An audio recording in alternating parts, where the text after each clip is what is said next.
باب پنجم عبادات۔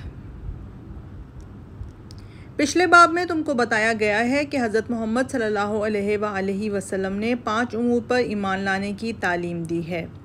نمبر 1 خدائے وحدہ لا شریک پر، نمبر 2 خدا کے فرشتوں پر، نمبر 3 خدا کی کتابوں پر اور بالخصوص قرآن مجید پر، نمبر 4 خدا کے رسولوں پر اور بالخصوص اس کے آخری رسول حضرت محمد صلی اللہ علیہ وآلہ وسلم پر، نمبر 5 آخرت کی زندگی پر۔ یہ اسلام کی بنیاد ہے۔ جب تم ان 5 چیزوں پر ایمان لے آئے تو مسلمان کے گروہ میں شامل ہو گئے، لیکن ابھی پورے مسلم نہیں ہوئے۔ پورا مسلم انسان اس وقت ہوتا ہے جب وہ ان احکام کی اطاعت کرے جو حضرت صلی اللہ علیہ وآلہ وسلم نے خدا کی طرف سے دیے ہیں، کیونکہ ایمان لانے کے ساتھ ہی اطاعت تم پر لازم ہو جاتی ہے، اور اطاعت ہی کا نام اسلام ہے۔ دیکھو، تم نے اقرار کیا ہے کہ خدا ہی تمہارا خدا ہے۔ اس کے معنی یہ ہیں کہ وہ تمہارا آقا ہے اور تم اس کے غلام ہو، وہ تمہارا فرما روا ہے اور تم اس کے فرما بردار ہو۔ اب اگر اس کو آقا اور فرما روا مان کر تم نے نافرمانی کی تو تم خود اپنے اقرار کے موجب باغی اور مجرم ہوئے۔ پھر تم نے اقرار کیا کہ قرآن مجید خدا کی کتاب ہے۔ اس کے معنی یہ ہیں کہ قرآن مجید میں جو کچھ ہے تم نے تسلیم کر لیا کہ وہ خدا ہی کا فرمان ہے۔ اب تم پر لازم آ گیا کہ اس کی ہر بات کو مانو اور ہر حکم پر سر جھکا دو۔ پھر تم نے یہ بھی اقرار کیا کہ حضرت محمد صلی اللہ علیہ وآلہ وسلم خدا کے رسول ہیں۔ یہ دراصل اس بات کا اقرار ہے کہ حضرت صلی اللہ علیہ وآلہ وسلم جس چیز کا حکم دیتے ہیں اور جس چیز سے روکتے ہیں وہ خدا کی طرف سے ہے۔ اب اس اقرار کے بعد حضرت صلی اللہ علیہ وآلہ وسلم کی اطاعت تم پر فرض ہو گئی، لہٰذا تم پورے مسلم اسی وقت ہوگے جب تمہارا رد عمل تمہارے ایمان کے مطابق ہو، ورنہ جس قدر تمہارے ایمان اور تمہارے عمل میں فرق رہے گا اتنا ہی تمہارا ایمان ناقص رہے گا۔ آؤ اب ہم تمہیں بتائیں کہ حضرت صلی اللہ علیہ وآلہ وسلم کو خدا کی مرضی کے مطابق زندگی بسر کرنے کا کیا طریقہ سکھایا گیا ہے، کن باتوں پر عمل کرنے کا حکم دیا ہے اور کن چیزوں سے منع فرمایا ہے۔ اس سلسلے میں سب سے پہلی چیز وہ عبادات ہیں جو تم پر فرض کی گئی ہیں۔ عبادت کا مفہوم۔ عبادت کے معنی دراصل بندگی کے ہیں۔ تم عبد بندے ہو، اللہ تمہارا معبود ہے۔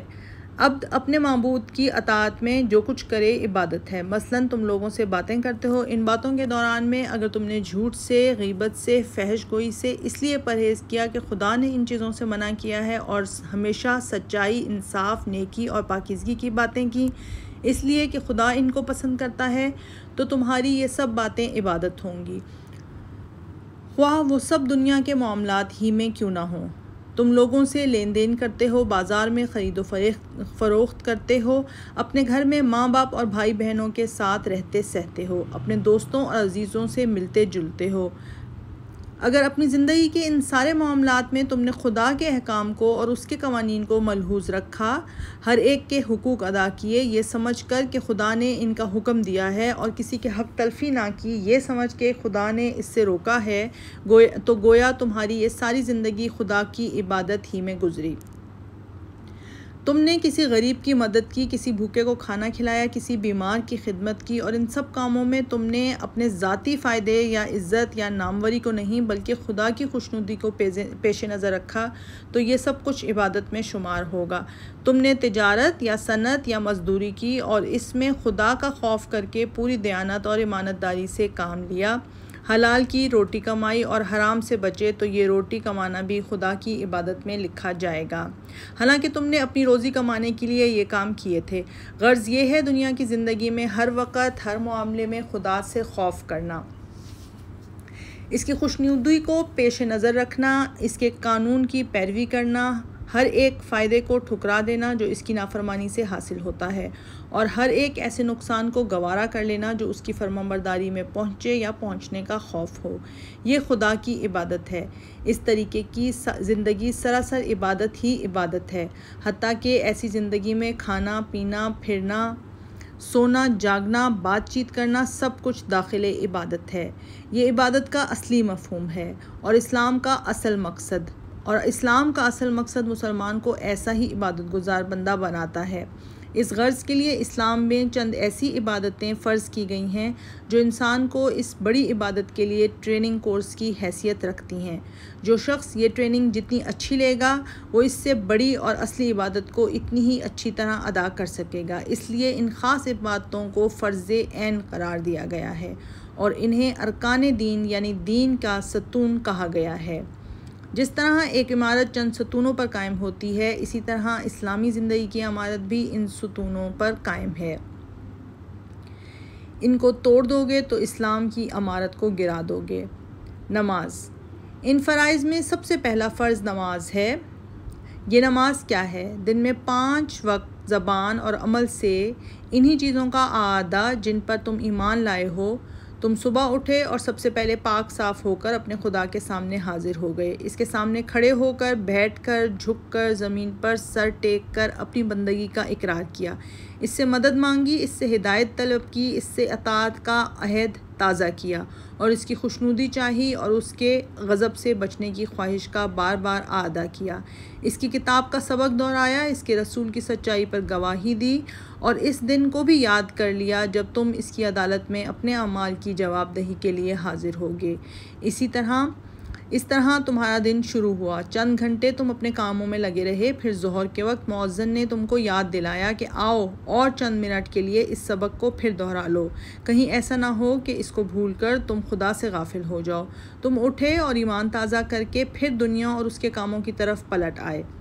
چند گھنٹوں بعد پھر عصر کے وقت تمہاری طلبی ہوئی اور تم نے پھر ایمان تازہ کر لیا۔ اس کے بعد مغرب ہوئی اور رات شروع ہو گئی۔ صبح کو تم نے دن کا آغاز جس عبادت کے ساتھ کیا تھا، رات کا آغاز بھی اسی سے کیا تاکہ رات کو بھی تم اس سبق کو نہ بھولنے پاؤ اور اسے بھول کر بھٹک نہ جاؤ۔ چند گھنٹوں کے بعد عشاء ہوئی اور سونے کا وقت آ گیا۔ اب آخری بار تم کو ایمان کی ساری تعلیم یاد دلائی گئی، کیونکہ یہ سکون کا وقت ہے۔ اس کے ہنگامے میں اگر تم نے پوری توجہ کا موقع نہ ملا، دن کے ہنگامے میں اگر تم کو پوری توجہ کا موقع نہ ملا ہو تو اس وقت اطمینان کے ساتھ توجہ کر سکتے ہو۔ دیکھو، یہ وہ چیز ہے جو روز دن میں 5 وقت تمہارے اسلام کی بنیاد کو مضبوط کرتی ہے۔ یہ بار بار تم کو اس بڑی عبادت کے لیے تیار کرتی ہے جس کا مفہوم ہم نے ابھی چند سطور پہلے تم کو سمجھا دیا ہے۔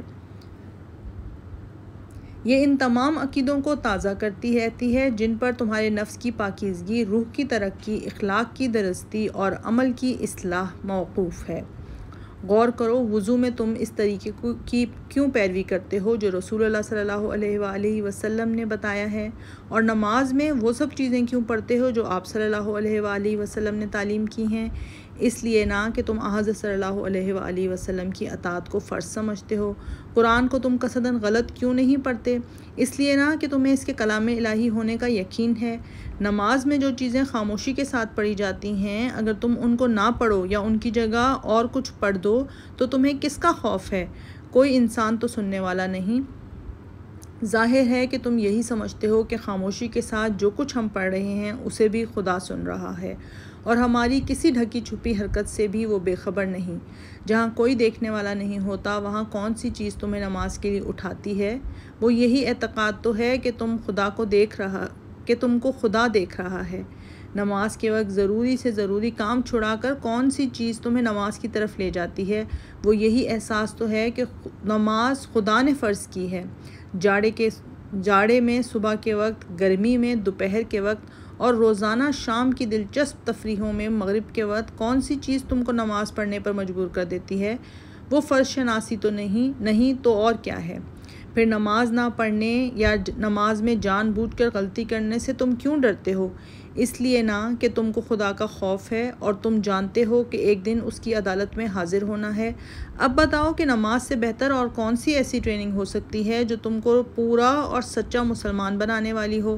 مسلمان کے لیے اس سے اچھی تربیت کیا ہو سکتی ہے کہ وہ ہر روز کئی مرتبہ خدا کی یاد اور اس کے خوف اور اس کے حاضر و ناظر ہونے کے یقین اور عدالت الہی میں پیش ہونے کے اعتقاد کو تازہ کرتا ہے، اور روزانہ کئی بار لازمی طور پر رسول اللہ صلی اللہ علیہ وآلہ وسلم کی پیروی کرے اور صبح سے لے کر رات تک ہر چند گھنٹوں بعد اس کو فرض بجا لانے کی مشق کرائی جاتی رہے۔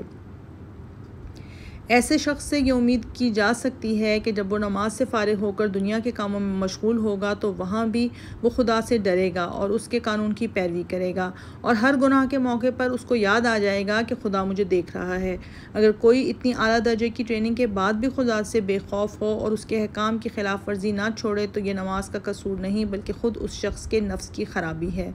پھر دیکھو، اللہ تعالیٰ نے نماز کو باجماعت پڑھنے کی تاکید فرمائی ہے، اور خاص طور پر ہفتے میں ایک مرتبہ جمعے کی نماز جماعت کے ساتھ پڑھنا فرض کر دیا ہے۔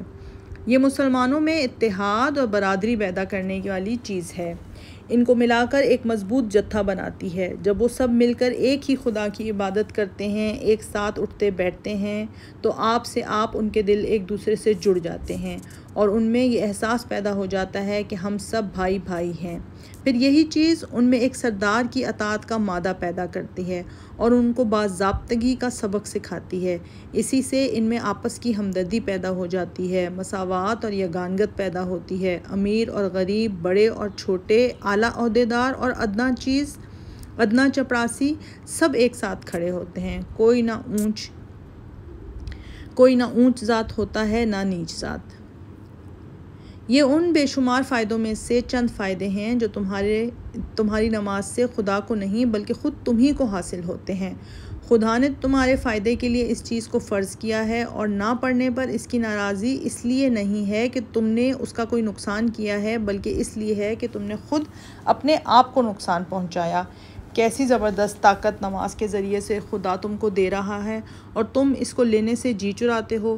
کس قدر شرم کا مقام ہے کہ تم نماز زبان سے تو خدا کی خدائی اور رسول اللہ صلی اللہ علیہ وآلہ وسلم کی اطاعت اور آخرت کی باز پرس کا اقرار کرو، اور تمہارا رد عمل یہ ہو کہ خدا اور رسول نے سب سے بڑا فرض جو تم پہ عائد کیا ہے اس کو ادا نہ کرو۔ تمہارا یہ عمل دو حال سے خالی نہیں ہو سکتا، یا تو تم کو نماز کے فرض ہونے سے انکار ہے، یا تم اسے فرض مانتے ہو اور پھر ادا کرنے سے بچتے رہے۔ اگر فرضیت سے انکار ہے تو تم قرآن اور رسول صلی اللہ علیہ وآلہ وسلم دونوں کو جھٹلاتے ہو اور پھر ان دونوں پر ایمان لانے کا جھوٹا دعویٰ کرتے ہو، اور اگر تم اسے فرض مان کر پھر ادا نہیں کرتے تو تم سخت ناقابل اعتبار آدمی ہو۔ تم پر دنیا کے کسی معاملے میں بھی بھروسہ نہیں کیا جا سکتا۔ جب تم خدا کی ڈیوٹی میں چوری کر سکتے ہو تو کوئی کیا امید کر سکتا ہے کہ انسانوں کی ڈیوٹی میں چوری نہ کرو گے۔ روزہ۔ دوسرا فرض روزہ ہے۔ یہ روزہ کیا ہے؟ جس سبق کو نماز روزانہ 5 وقت یاد دلاتی ہے، اسے روزہ سال میں ایک مرتبہ پورے 1 مہینے تک ہر وقت یاد دلاتا رہتا ہے۔ رمضان آیا اور صبح سے لے کر شام تک تمہارا کھانا پینا بند ہوا۔ سحری کے وقت تم کھا پی رہے تھے، یکایک اذان ہوئی اور تم نے فوراً ہاتھ روک لیا۔ اب کیسی ہی مرغوب غذا سامنے آئے، کیسی ہی بھوک پیاس ہو، کتنا ہی دل چاہے، تم شام تک کچھ نہیں کھاتے۔ یہی نہیں کہ لوگوں کے سامنے نہیں کھاتے، نہیں، تنہائی میں بھی جہاں کوئی دیکھنے والا نہیں ہوتا ایک قطرہ پانی پینا یا ایک دانہ نگل جانا بھی تمہارے لیے ناممکن ہوتا ہے۔ پھر یہ ساری رکاوٹ ایک خاص وقت تک رہتی ہے۔ ادھر مغرب کی اذان ہوئی اور تم افطار کے لیے لپکے۔ اب رات بھر بے خوف و خطر تم جب اور جو چیز چاہتے ہو کھاتے ہو۔ غور کرو یہ کیا چیز ہے؟ اس کی تہ میں خدا کا خوف ہے، اس کے حاضر و ناظر ہونے کا یقین ہے، آخرت کی زندگی اور خدا کی عدالت پر ایمان ہے، قرآن اور رسول صلی اللہ علیہ وآلہ وسلم کی سخت اطاعت ہے، فرض کا زبردست احساس ہے، صبر اور مصائب کے مقابلے کی مشق ہے، خدا کی خوشنودی کے مقابلے میں خواہشات نفس کو روکنے اور دبانے کی طاقت ہے۔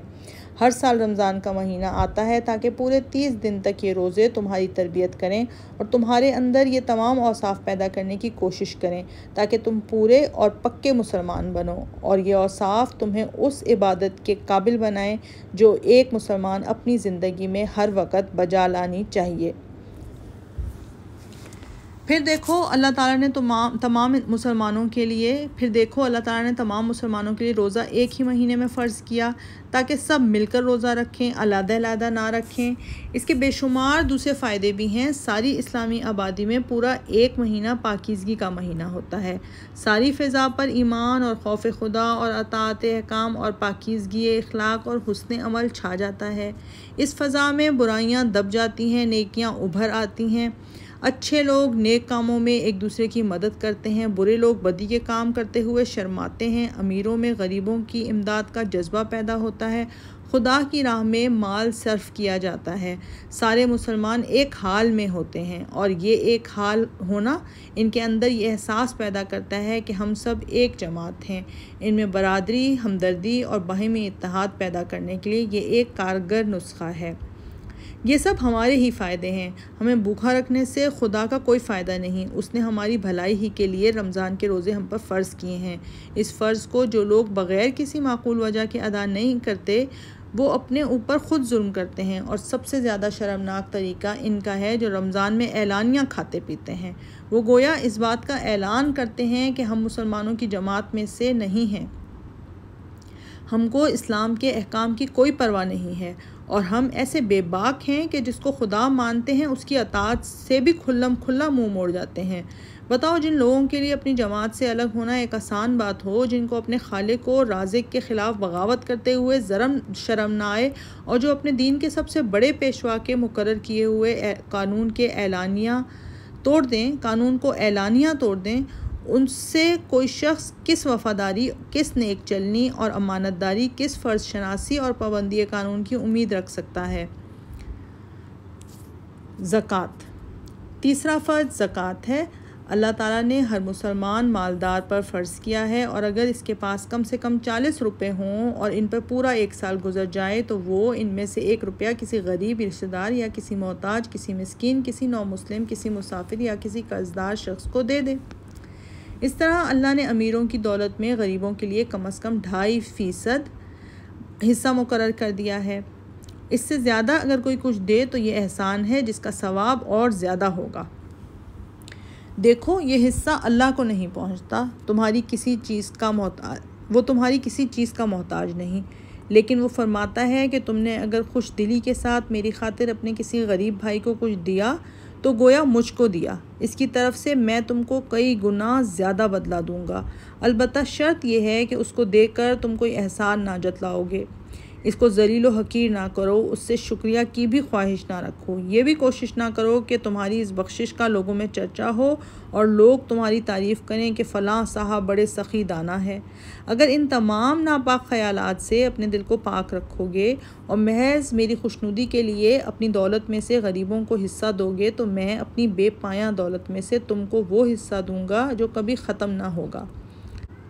جو شخص خدا کے حکم پر اپنی گاڑھی محنت سے کمایا ہوا مال اپنے کسی ذاتی غرض کے بغیر قربان کر سکتا ہو، وہی اسلام کے سیدھے راستے پر چل سکتا ہے۔ زکوٰۃ مسلمان کی اس قربانی کی مشق کراتی ہے اور اس کو اس قابل بناتی ہے کہ خدا کی راہ میں جب مال صرف کرنے کی ضرورت ہو تو اپنی دولت کو سینے سے چمٹائے نہ بیٹھا رہے بلکہ دل کھول کر خرچ کرے۔ زکوٰۃ کا دنیاوی فائدہ یہ ہے کہ مسلمان آپس میں ایک دوسرے کی مدد کریں، کوئی مسلمان ننگا، بھوکا اور ذلیل و خوار نہ ہو، جو امیر ہیں وہ غریبوں کو سنبھال لیں اور جو غریب ہیں وہ بھیک مانگتے نہ پھریں، کوئی شخص اپنی دولت کو صرف اپنے عیش و آرام اور اپنی شان و شوکت ہی پر نہ اڑا دے بلکہ یہ بھی یاد رکھے کہ اس میں اس کے قوم کے یتیموں اور بیواؤں اور محتاجوں کا بھی حق ہے، اس میں ان لوگوں کا بھی حق ہے جو کام کرنے کی قابلیت رکھتے ہیں مگر سرمایہ نہ ہونے کی وجہ سے نہیں کر سکتے، اس میں ان بچوں کا بھی حق ہے جو قدرت سے دماغ اور ذہانت لائے ہیں مگر غریب ہونے کی وجہ سے تعلیم نہیں پا سکتے، اس میں ان کا بھی حق ہے جو معذور ہو گئے ہیں اور کوئی کام کرنے کے قابل نہیں رہے۔ جو شخص اس حق کو نہیں مانتا وہ ظالم ہے۔ اس سے بڑھ کر کیا ظلم ہوگا کہ تم اپنے پاس روپے کے کھتے بھرے بیٹھے رہو، کوٹھیوں میں عیش کرو، موٹروں میں چڑھے پھرو اور تمہاری قوم کے ہزاروں آدمی روٹیوں کے محتاج ہوں اور ہزاروں کام کے آدمی بیکار مارے پھریں۔ اسلام ایسی خود غرضی کا دشمن ہے۔ کافروں کو ان کی تہذیب یہ سکھاتی ہے کہ جو کچھ دولت ان کے ہاتھ لگے اس کو سمیٹ کر رکھیں اور اسے سود پر چلا کر آس پاس کے لوگوں کی کمائی بھی اپنے پاس کھینچ لیں، لیکن مسلمانوں کو ان کا مذہب یہ سکھاتا ہے کہ اگر خدا تمہیں اس قدر رزق دے جو تمہاری ضروریات سے زیادہ ہو تو اس کو سمیٹ کر نہ رکھو بلکہ اپنے دوسرے بھائیوں کو دو تاکہ ان کی ضرورتیں پوری ہوں اور تمہاری طرح وہ بھی کچھ کمانے اور کام کرنے کے قابل ہو جائیں۔ حج۔ چوتھا فرض حج ہے۔ یہ عمر میں صرف ایک مرتبہ ادا کرنا ضروری ہے، اور وہ بھی صرف ان کے لیے جو مکہ معظمہ تک جانے کا خرچ برداشت کر سکتے ہیں۔ جہاں اب مکہ معظمہ آباد ہے، یہاں اب سے ہزاروں برس پہلے حضرت ابراہیم علیہ السلام نے ایک چھوٹا سا گھر اللہ کی عبادت کے لیے بنایا تھا۔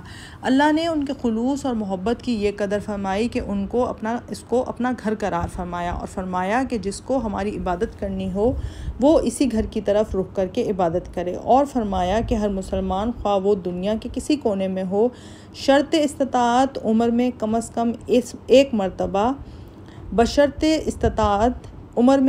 ایک مرتبہ اس گھر کی زیارت کے لیے آئے، اور اسی محبت کے ساتھ ہمارے اس گھر کا طواف کرے جس کے ساتھ ہمارا پیارا بندہ ابراہیم علیہ السلام طواف کرتا تھا۔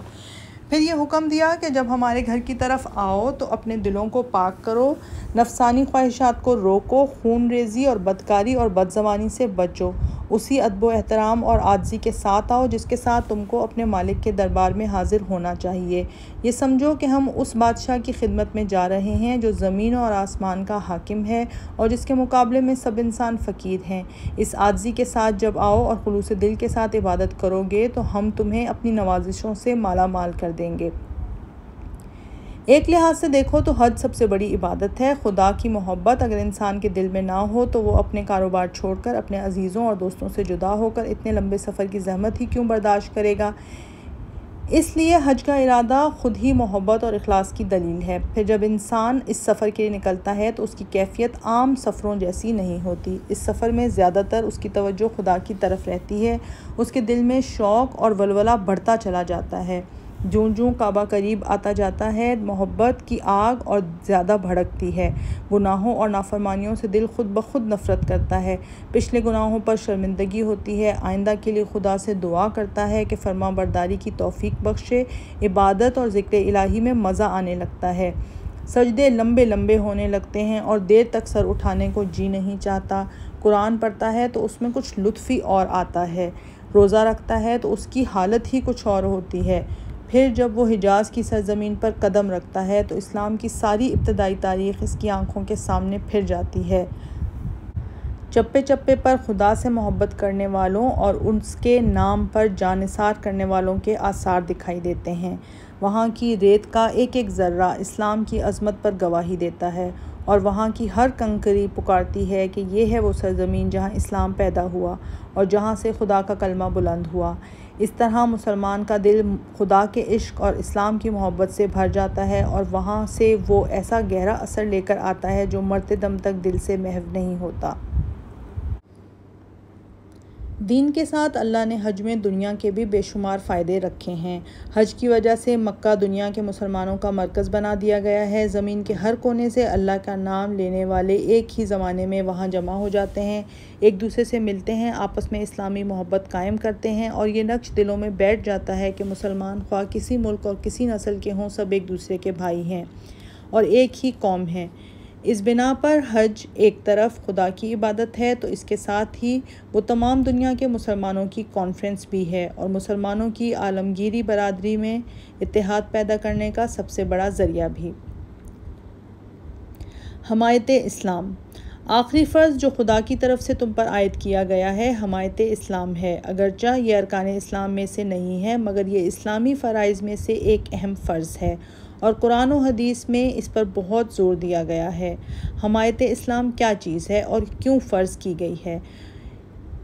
اس کو تم ایک مثال سے بآسانی سمجھ سکتے ہو۔ فرض کرو کہ ایک شخص تم سے دوستی کرتا ہے، مگر ہر آزمائش کے موقع پر ثابت ہوتا ہے کہ اس کو تم سے کوئی ہمدردی نہیں، وہ تمہارے فائدے اور نقصان کی کوئی پرواہ نہیں کرتا۔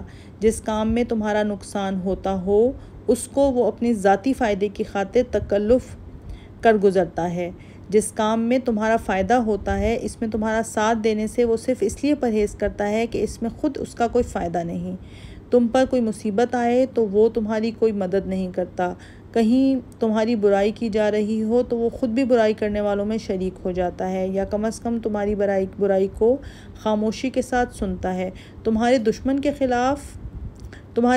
تمہارے خلاف کوئی کام کریں تو وہ ان کے ساتھ شریک ہو جاتا ہے، یا کم از کم تمہیں اس کی شرارتوں سے بچانے کی ذرا کوشش نہیں کرتا۔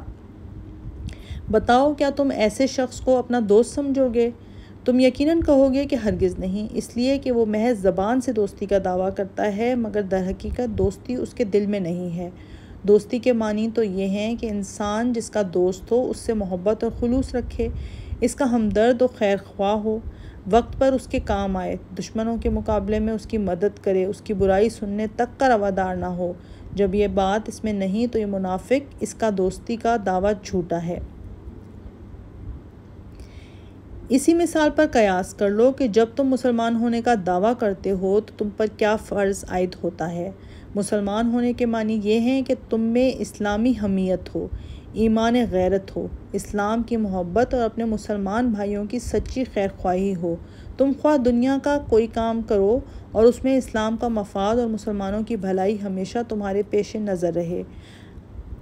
اپنے ذاتی فائدے کی خاطر یا اپنے کسی ذاتی نقصان سے بچنے کی خاطر تم سے کبھی کوئی ایسی حرکت سرزد نہ ہو جو اسلام کے مقاصد اور مسلمانوں کی فلاح کے خلاف ہو، اور ہر اس کام میں دل و جان اور مال سے حصہ لو جو اسلام اور مسلمانوں کے لیے مفید ہو، اور ہر اس کام سے الگ رہو جو اسلام اور مسلمانوں کے لیے نقصان دہ ہو۔ اپنے دین اور اپنی دینی جماعت کی عزت کو اپنی عزت سمجھو۔ جس طرح تم خود اپنی توہین برداشت نہیں کر سکتے، اس طرح اسلام اور اہل اسلام کی توہین بھی برداشت نہ کرو۔ جس طرح تم خود اپنے خلاف اپنے دشمن کا ساتھ نہیں دے سکتے، اسی طرح اسلام اور مسلمانوں کے دشمنوں کا بھی ساتھ نہ دو۔ جس طرح تم اپنی جان و مال اور عزت کی حفاظت کے لیے ہر قسم کی قربانی پر آمادہ ہو جاتے ہو، اسی طرح اسلام اور مسلمانوں کی حفاظت کے لیے بھی ہر قربانی پر آمادہ رہو۔ یہ صفات ہر اس شخص میں ہونی چاہیے جو اپنے آپ کو مسلمان کہتا ہو، ورنہ اس کا شمار منافقوں میں ہوگا اور اس کا عمل خود ہی اس کی زبانی دعوے کو جھوٹا ثابت کر دے گا۔ اسی حمایت اسلام کا ایک شعبہ وہ ہے جس کو شریعت کی زبان میں جہاد کہتے ہیں۔ جہاد کے لفظی معنی ہیں کسی کام میں اپنی انتہائی طاقت صرف کر دینا۔